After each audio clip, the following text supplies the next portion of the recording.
Tales of a Fourth Grade Nothing by Judy Blume. Chapter 2 Mr. and Mrs. Juicio. One night, my father came home from the office all excited. He told us Mr. and Mrs. Yarby are coming to New York. He's the president of Juicio Company. He lives in Chicago. I wondered if he'd bring my father another crate of Juicio. If he did, I'd probably be drinking it for the rest of my life. Just thinking about it was enough to make my stomach hurt. My father said he invited Mr. and Mrs. Yarby to stay with us. My mother wanted to know why they couldn't stay at a hotel like most people who come to New York. My father said they could, but he didn't want them to. He thought they'd be more comfortable staying with us. My mother said that was about the silliest thing she'd ever heard. But she fixed up Fudge's bedroom for our guest. She put fancy sheets and a brand new blanket on the hide-a-bed. That's a sofa that opens up into a bed at night. It's in Fudge's room because that used to be our den. Before he was born, we watched TV in there, and lots of times Grandma slept over on the hide-a-bed. Now we watch TV right in the living room, and Grandma doesn't sleep over very often. My mother moved Fudge's crib into my room. He's going to get a regular bed when he's 3, my mother says. There are a lot of reasons I don't like to sleep in the same room as Fudge. I found out 2 months ago when my bedroom was being painted. I had to sleep in Fudge's room for 3 nights because the paint smell made me cough. For one thing, he talks in his sleep. And if a person didn't know better, a person could get scared. Another thing is that slurping noise he makes. It's true that I like to hear it when I'm awake, but when I'm trying to fall asleep, I like things to be quiet. When I complained about having to sleep with Fudge, my mother said, "It's just for 2 nights, Peter." "I'll sleep in the living room," I suggested. "On the sofa, or even a chair." "No," my mother said. "You will sleep in your bedroom, in your own bed." There was no point in arguing. Mom wasn't going to change her mind. She spent the day in the kitchen. She really cooked up a storm. She used so many pots and pans, Fudge didn't have any left to bang together. And that's one of his favorite pastimes, banging pots and pans together. A person could get an awful headache listening to that racket. Right after lunch, my mother opened up the dinner table. We don't have a separate dining room. When we have company for dinner, we eat in one end of the living room.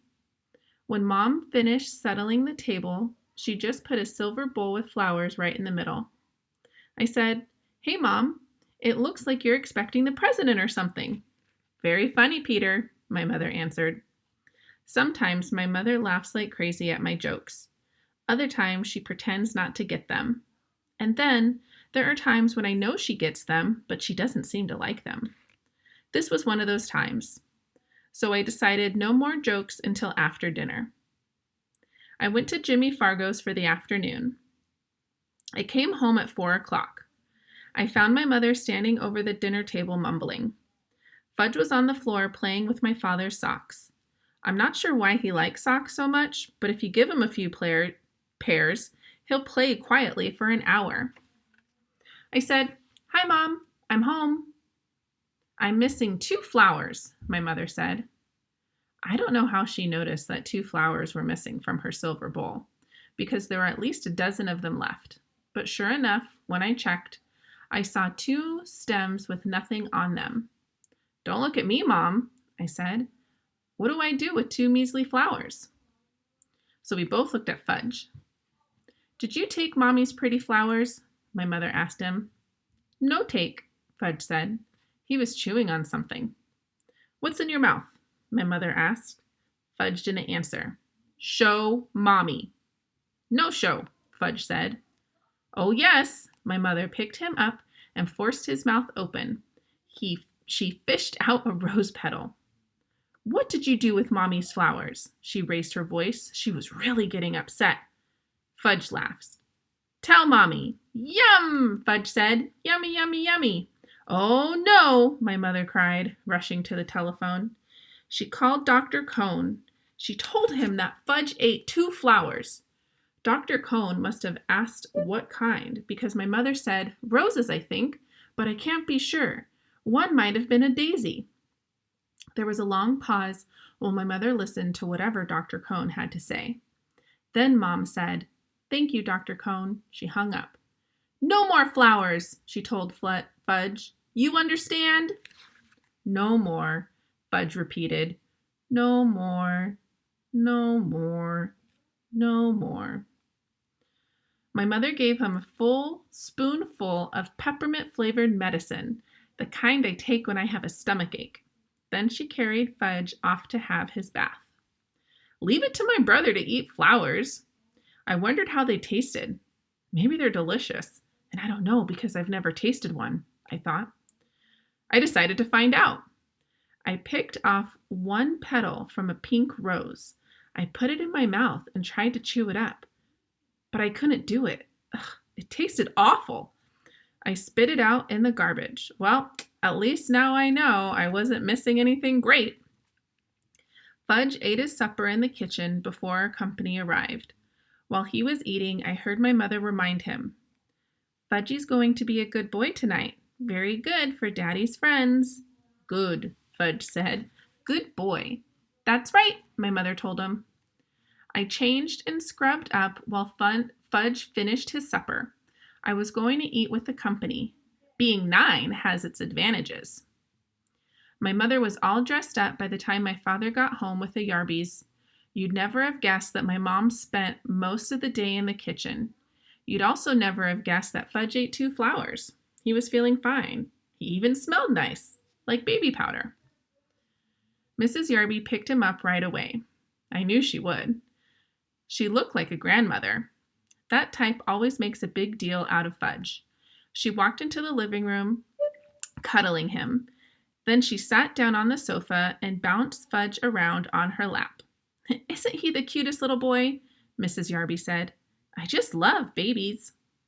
She gave him a big kiss on the top of his head. I kept waiting for somebody to tell her Fudge was no baby, but no one did. My father carried the Yarby suitcases into Fudge's room. When he came back, he introduced me to our company. "This is our older son, Peter," he said to the Yarbys. "I'm 9 and in 4th grade," I told them. "How do," said Peter. "How do, Peter," Mr. Yarby said. Mrs. Yarby just gave me a nod. She was still busy with Fudge. "I have a surprise for this dear little boy," she said. "It's in my suitcase. Should I go get it?" "Yes," Fudge shouted. "Go get, go get." Mrs. Yarby laughed as if it was the best joke she ever heard. "I'll be right back," she told Fudge. She put him down and ran off to her suitcase. She came back carrying a present tied up with a red ribbon. "Ooh," Fudge cried, opened his eyes wide. "Goody?" He clapped his hands. Mrs. Yarby helped him unwrap his surprise. It was a wind-up train that made a lot of noise.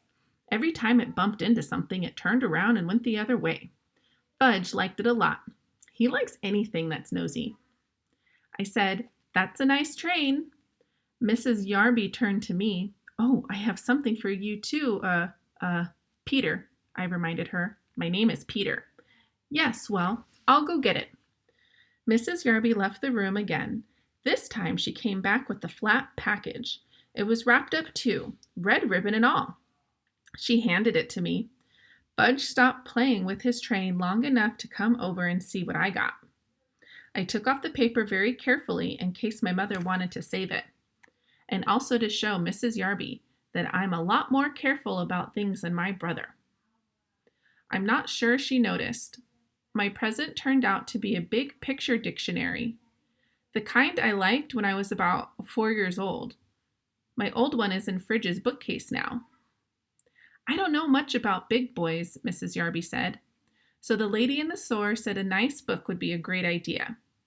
A nice book would have been a good idea, I thought, but a picture dictionary? This is for babies. I've had my own regular dictionary since I was 8, but I knew I had to be polite, so I said, "Thank you very much. It's just what I've always wanted." I'm so glad, Mrs. Yarby said. She let out a long sigh and sat back on the sofa. My father's offered the Yarbys a drink. Good idea, Mr. Yarby said. What'll it be? My father asked.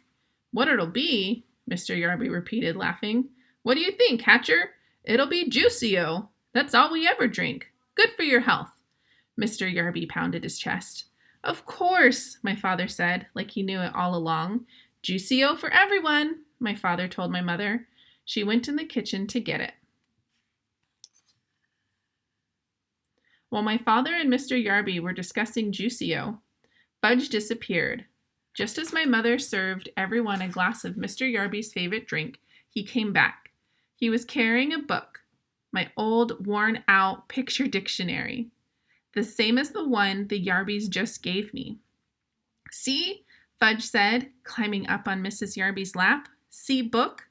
I wanted to vanish. I think my mother and father did too. See book? Now Fudge held it up over his head. I can use another one, I explained. I really can. That one's old and falling apart, I tried to laugh. It's returnable, Mr. Yarby said. It's silly to keep it if you already have one. She sounded insulted, like it was my fault she brought something I already had. Mine, Fudge said. He closed the book and held it tight against his chest. Mine, mine, mine. It's the thought that counts, my mother said. It was nice of you to think of our boys. Then she turned to Fudge. Put the book away now, Fudgy. Isn't it Fudgy's bedtime? My father hinted.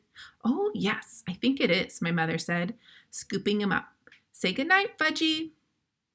Good night, Fudgy, my brother said, waving at us. Fudge was supposed to fall asleep before we sat down to dinner, but just in case, my mother put a million little toys in his crib to keep him busy. I don't know who my mother thought she was fooling, because we all know that Fudge can climb out of his crib any old time he wants to. He stayed away until we were in the middle of our roast beef. Then he came carrying in Dribby's bowl. He walked right up to Mr. Yarby. He thought she was his new friend. See, she said, holding Dribble under her nose. See, Dribble? Mrs. Yarby shrieked, Oh! I can't stand reptiles. Get that thing away from me. Fudge looks disappointed, so he showed Dribble to Mr. Yarby. See? He said. Hatcher! Mr. Yarby boomed. Make him get that thing out of here. I wondered why Mr. Yarby called my father Hatcher. Didn't he know his first name was Warren? And I didn't like the way Mr. and Mrs. Yarby both called Dribble a thing.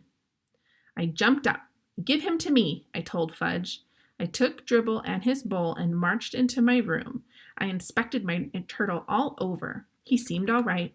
I didn't want to make a big scene in front of our company, but I was mad. Oh, I was really mad. That kid knows he's not allowed to touch my turtle. Peter, my father called, come and finish your dinner. When I got back to the table, I heard Mrs. Yarby say, It must be interesting to have children. We never had any ourselves.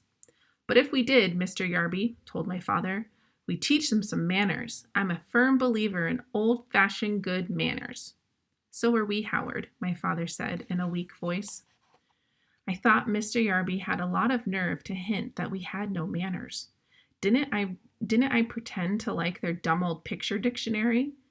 If that isn't good manners, then I don't know what is. My mother excused herself and carried Fudge back to my room. I guess she put him in his crib again. I hope she told him to keep his hands off my things. We didn't hear from him again until dessert. Just as my mother was pouring the coffee, he ran in wearing my rubber gorilla mask from Halloween. It's a very real-looking mask. I guess that's why Mrs. Yarby screamed so loud. If she hadn't made such noise, my mother probably would have spilled the coffee all over the floor.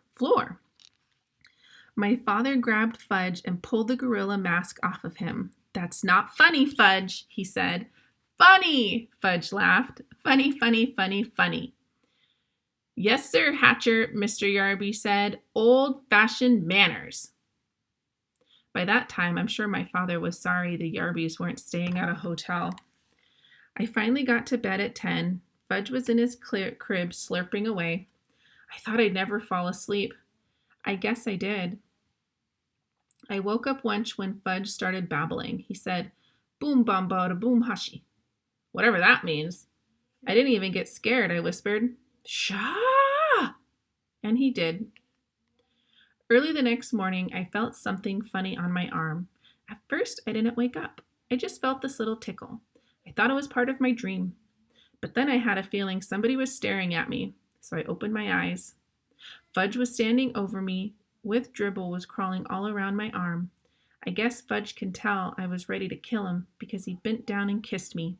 That's what he does when my mother's angry at him. He thinks nobody can resist him when he makes himself so lovable. And a lot of times it works with my mother, but not me. I jumped up, put dribble back in the bowl, and smacked Fudge on the backside. Hard, he hollered. My father came running in the room. He was still in his PJs. He whispered, "What's going on here?" I pointed at Fudge, and he pointed at me. My father picked up my brother and carried him off. "Go back to sleep, Peter," he said. "It's only 6 o'clock in the morning." I fell asleep for another hour, then woke up to an awful noise. It was Fudge playing with his new train. It woke up everybody, including the Yarbies. But this time, there was nobody they could blame. They were the ones who gave Fudge the train in the first place. Breakfast was a very quiet affair. Nobody had much to say. Mr. Yarby drank 2 glasses of Juicio. Then he told my father that he and Mrs. Yarby had their suitcase packed. They were leaving for a hotel as soon as breakfast was over. My father said he understood that the apartment was too small for so many people. My mother didn't say anything. When Mr. Yarby went into Fudge's room to pick up his suitcase, his voice boomed, "Hatcher!" My father ran toward the bedroom. My mother and Mrs. Yarby followed him. I followed them. When we got there, we saw Fudge sitting on Yarby's suitcase. He had decorated with about 100 green stamps, the kind my mother gets from the supermarket. "See, Fudge? See? Pretty," he laughed. Nobody else did. Then he licked the last green stamp and stuck it right in the middle of the suitcase. "All gone," Fudge sang, holding up his hands. It took my mother half an hour to peel off her trading stamps and clean up the Yarby suitcase. The next week, my father came home from the office and collected all the cans of Juicio in our house. He dumped them into the garbage. My mother felt bad that my father had lost such an important account. But my father told her not to worry. Juicio wasn't selling very well at the stores. Nobody seemed to like the combination of oranges, grapefruits, pineapples, pears, and bananas. "You know, Dad," I said, "I only drank Juicio to be polite. I really hated it." "You know something funny, Peter?" my father said. "I thought it was pretty bad myself."